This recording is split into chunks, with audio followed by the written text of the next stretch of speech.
South Sudan has been at war and conflict with itself for almost all the time since its independence.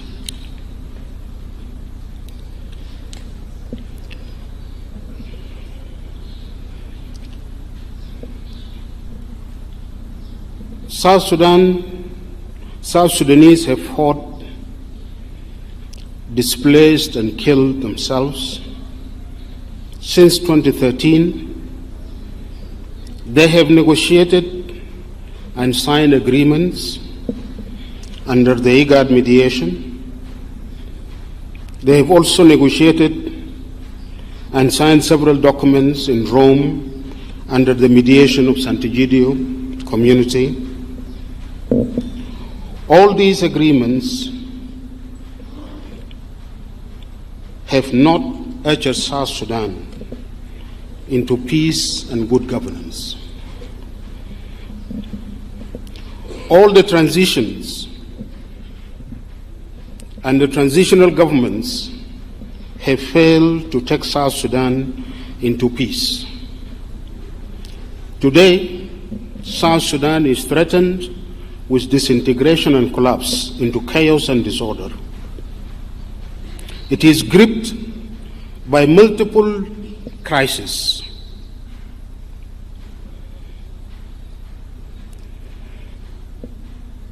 The country suffers from a constitutional crisis. It is governed by interim constitutions and presidential decrees. The process for the people of South Sudan to make and adopt their permanent constitution is stalled. This is a crisis. The country is also in a political crisis with a dysfunctional government unable to deliver peace and services to its people, or to return the power to the people to elect their governments in free, peaceful, and fair elections.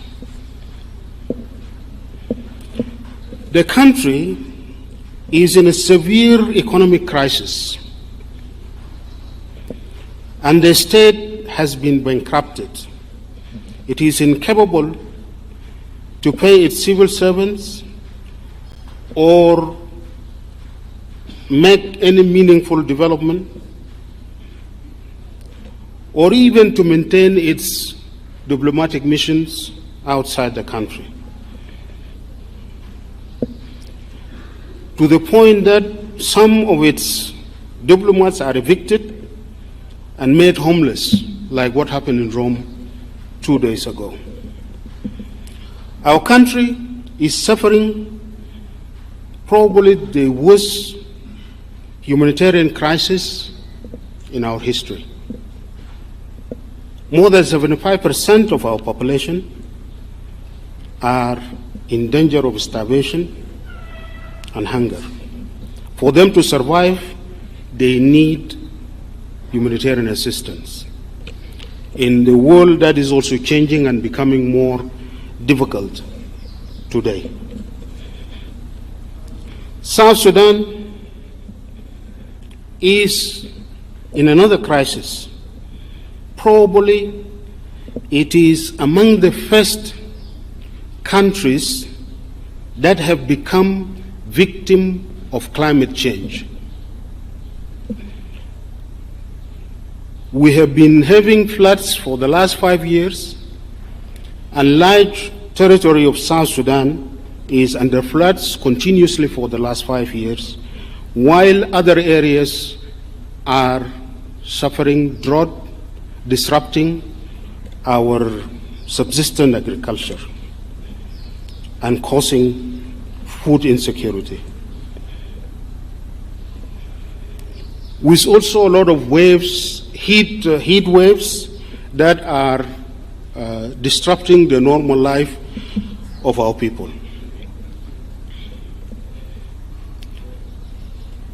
The social fabric of our society is torn and destroyed.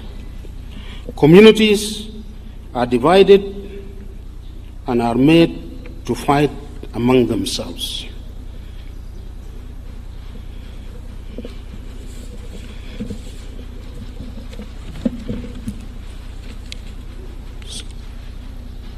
South Sudan is engulfed in conflict and violence among our communities. All these crises need South Sudanese to put their heads together, to dialogue and find solutions. This is the only best way for us to respond to your initiative and that of the region and the international community.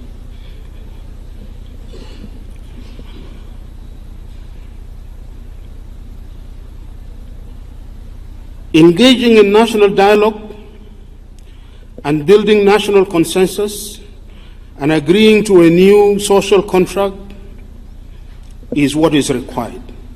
But for us to achieve this, I believe, and with this initiative, which is the Hope Initiative, Tumaini Initiative, to give hope to our people,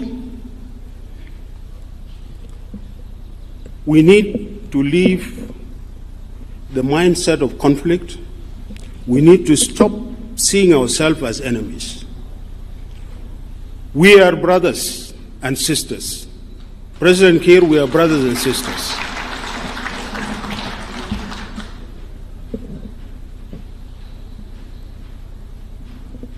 As the present generation of South Sudanese, we are the founding mothers and fathers of this new nation. Our historical task is to lay the foundation of this new nation. This is really our historical task after independence. And to achieve that,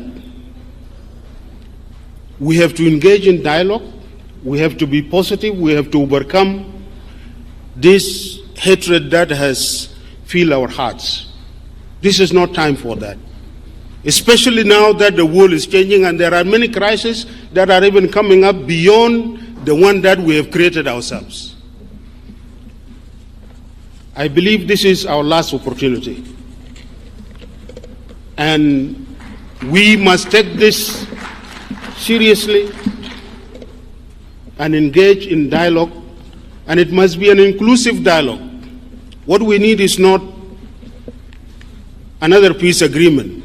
Peace agreements are not being implemented. What we need is a serious dialogue, a real soul search, so that we can really address the root causes and come out with a new social contract that will define what type of a state we want to have, that will define what type of a nation we are and how do we manage our affairs. Thank you very much.